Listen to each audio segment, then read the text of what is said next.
ఉన్నది పోయింది, కోరుకున్నది పోయింది. చివరికి సంబంధం లేందేదో దక్కింది. మంత్రి జోగి రమేష్ మీద పడుతున్న పొలిటికల్ సెటైర్స్ ఇవి. ఉమ్మడి కృష్ణా జిల్లాలో ఏకైక మంత్రిగా ఉన్నారు జోగి రమేష్. గత ఎన్నికల్లో పెడన నుంచి జోగి గెలవగా ఇప్పుడు అధిష్టానం అక్కడి నుంచి తప్పించింది. పెడనలో తీవ్ర వ్యతిరేకత ఉండడంతో తప్పించారనేది పార్టీ వర్గాల మాట.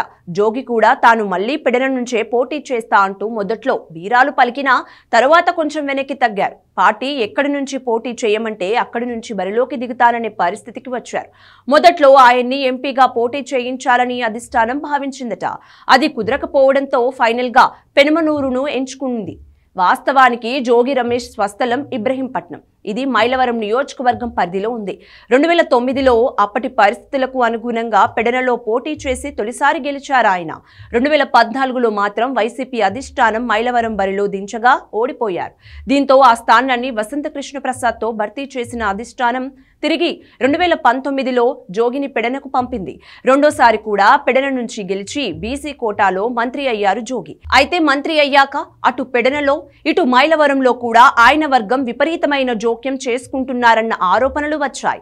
ఇలాంటి పరిస్థితుల్లో పెడనలో తిరిగి పోటీ చేస్తే గెలవటం కష్టమని తేలడంతో అక్కడ టికెట్ లేదనే సంకేతాలను ముందుగానే చెప్పేసిందట అధిష్టానం. దీంతో ఆయన తన పాత నియోజకవర్గం మైలవరాన్ని ఇవ్వాలని కోరారట మంత్రి.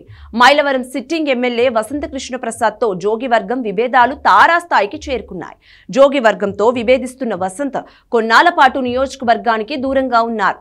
సీఎం జగన్ స్వయంగా హామీ ఇచ్చిన తర్వాత కానీ నియోజకవర్గంలో అడుగుపెట్టలేదు ఆయన. అయితే నెల రోజుల కింద పోటీకి దూరంగా ఉన్నానంటూ బాంబు పేల్చారు వసంత. జోగి జోక్యం తగ్గకపోవడంతోనే ఆ నిర్ణయం తీసుకున్నారన్నది వసంత వర్గం చెప్పే మాట. అధిష్టానం మాత్రం మళ్లీ వసంత్కే ఈ టికెట్ ఇచ్చేందుకు డిసైడ్ అన్నట్టు తెలిసిందే. ఇక ఎమ్మెల్యే స్థానాల్లో ఎక్కడా జోగికి అందుబాటులో లేకపోవడంతో ఏలూరు నుంచి ఆయన్ని పోటీ చేయించాలని దాదాపు ఓ నిర్ణయానికి వచ్చినట్టు తెలిసింది. అయితే అదే సమయంలో వెతకబోయిన తీగ కాలికి తగిలినట్టుగా అధిష్టానానికి పెనుమలూరు ఖాళీ అయ్యింది. పెనుమలూరులో ఎమ్మెల్యే పార్థసారథి టీడీపీలోకి వెళ్తున్నట్టు సంకేతాలు ఇచ్చేశారు. దీంతో జోగి రమేష్ ఫైనల్ గా అక్కడ ఫిక్స్ చేసింది పార్టీ అగ్రనాయకత్వం. బీసీ వర్గానికి చెందిన సారథి వెళ్లడంతో అదే బీసీ వర్గానికి చెందిన జోగికి టికెట్ ఇస్తూ ఈయన ఎపిసోడ్ కి ఎండ్ కార్డ్ వేసింది. అసలు ఎంపీ ఇస్తారా, ఎమ్మెల్యే ఇస్తారా, అది కూడా ఎక్కడి నుంచి ఇస్తారో కూడా క్లారిటీ లేని జోగి వర్గానికి ఎట్టకేలకు అధిష్టానం పెనుమనూరును గమ్యస్థానంగా మార్చింది. దీంతో ఇప్పుడు ఉన్నది పోయింది, కావాలనుకున్నది పోయిందంటూ మంత్రి మీద సెటైర్స్ పడుతున్నాయట. చేసుకున్న వాళ్ళకి చేసుకున్నంత మరి.